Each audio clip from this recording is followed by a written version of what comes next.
সড়ক এখন একদল হাঁসের দখলে। দেখে বোঝার উপায় নেই এটি একটি আঞ্চলিক গ্রামীণ সড়ক। দেখে মনে হয় পচা ডোবা কিংবা নদীনালা, আসলে এটি একটি গ্রামীণ সড়ক। স্বাধীনতার পরে এই সড়কে উন্নয়নের কোনো ছোঁয়া লাগেনি। মাস কয়েক আগে সড়কটি নির্মাণের জন্য সড়কে 2টি কালভার্ট নির্মাণ করা হয়।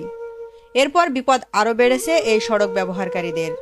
সড়কের দুই পাশের সাধারণ মানুষের ভোগান্তির শেষ নেই। সবথেকে বেশি বিপদে পড়েছেন স্থানীয় কৃষকরা। নতুন কালভার্টের কারণে সড়কটি ব্যবহার করে মাঠের উৎপাদিত ফসল আনা নেওয়া করতে ভোগান্তির কোনো শেষ নেই।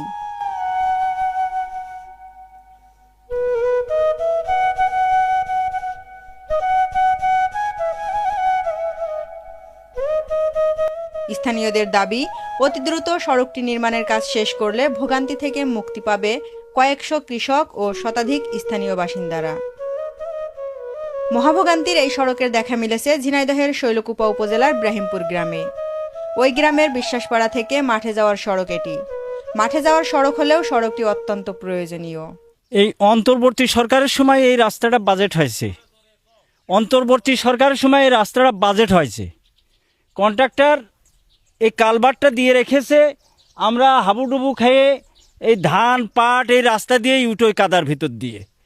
কিন্তু কি একটা অবস্থা দেখেন, আজ প্রায় 5-6 মাসের বেশি হয়ে গেল এই কালভার্ট দিয়ে হয়েছে। আমরা এই রাস্তায় দিয়ে যেতে পারছি না, গাড়োয়ানরা এই যে গাড়ি নিয়ে যেতে পারছে না।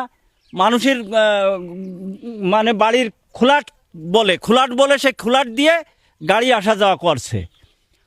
কিন্তু আমাদের যে এত কষ্ট, মাঠে সব পাট ধান, এই কষ্ট আমাদের লাভ করার মতো মানুষ আমরা পাচ্ছি না।